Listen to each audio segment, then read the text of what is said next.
Olá pessoal, eu sou a doutora Marcela, da Alicerce na Escola, e hoje eu vim aqui para falar um pouquinho sobre esse tema que a gente abordou durante essa semana, que é sobre a imagem corporal. Então eu vou tentar fazer um resumo rápido de tudo que a gente apresentou, né? Então, primeiro falando sobre o que é essa imagem corporal. Né? A imagem corporal nada mais é do que o conceito que eu tenho do meu próprio corpo.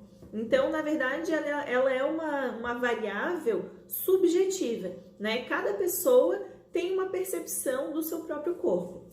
E essa percepção, ela pode ser positiva ou negativa. Se eu tenho uma percepção positiva, a gente fala que eu tenho, então, uma satisfação corporal. Se eu tenho uma percepção negativa, eu digo que eu tenho, então, uma insatisfação corporal. E essa insatisfação, ela ainda pode ser dividida em duas formas, que pode ser a insatisfação pelo excesso, que seria quando eu vejo o meu corpo muito maior do que eu gostaria que ele fosse, né? Ou uma insatisfação por magreza, onde eu vejo um corpo muito menor ou muito mais magro do que eu gostaria que ele fosse, tá? A gente também comentou que essa insatisfação corporal e os problemas na imagem corporal são muito presentes na fase da adolescência, né? Então a gente sabe que nessa fase existem várias transformações corporais, hormonais, né? Onde os adolescentes experimentam muitas mudanças e isso acaba influenciando muito a imagem que eles têm deles, principalmente porque eles são muito mais suscetíveis a comentários, a brincadeiras, né, ao próprio bullying.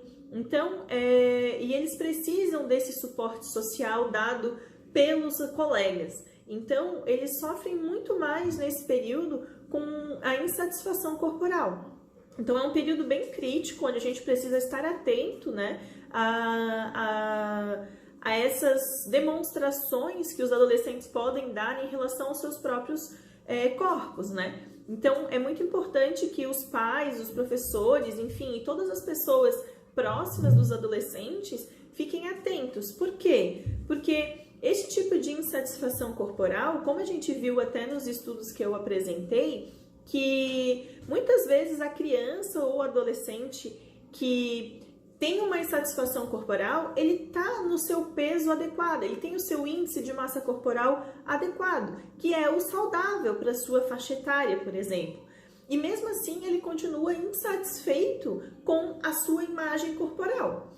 E isso é bastante preocupante, porque por que essas crianças, mesmo estando com um corpo saudável, adequado para a sua faixa etária, ainda assim se sentem insatisfeitas?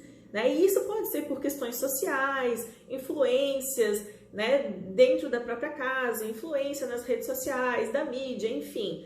E aí, infelizmente, esse tipo de coisa, essa insatisfação gerada nos adolescentes, faz com que muitos deles comecem a ter comportamentos desregulados.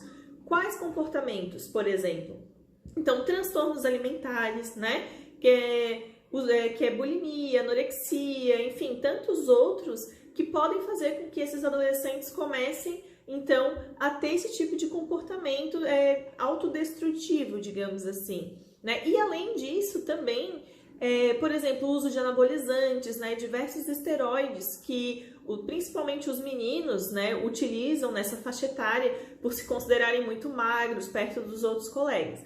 Então, a gente precisa estar muito atento. Até porque a gente mostrou para vocês que a insatisfação corporal, embora a adolescência seja um período crítico para essa insatisfação, cada vez mais cedo as crianças estão sendo influenciadas por esses estereótipos, né? Então, cada vez mais cedo a gente tem percebido crianças insatisfeitas com o seu próprio corpo. Então, a gente precisa, sim, repensar algumas coisas, né, sobre esses padrões estéticos que a nossa sociedade tem adotado, que muitas vezes são inatingíveis. Então as meninas veem as modelos nas fotos, que muitas vezes, né, até tem Photoshop, um monte de outras coisas, ou de pessoas que vivem exclusivamente, né, do seu corpo, então precisam ter aquela forma física, e aí as meninas acham que esse é o padrão ideal e elas tentam buscar isso de qualquer forma. O mesmo também acontece com os meninos, né? Então, a gente precisa, assim, repensar o que está sendo passado, principalmente, né, em casa. Os pais são fundamentais nesse processo também, né? Então, os pais também, cuidado com os comentários, né? Porque às vezes um comentário que a gente faz para uma criança ou para um adolescente fica marcado para o resto da vida. E isso pode influenciar nos comportamentos dessa criança e desse adolescente no futuro. Então, a gente tem percebido que a imagem corporal é uma variável super importante para a qualidade de vida, tanto nessa faixa etária, quanto também na idade adulta, né? Que acaba sendo um reflexo do que essas crianças e adolescentes viveram nessa época. Então, pessoal, espero que tenham gostado. Quem gostou, curte, compartilha com os amigos. Vamos fazer essa informação chegar ao maior número de pessoas possível. Muito obrigada!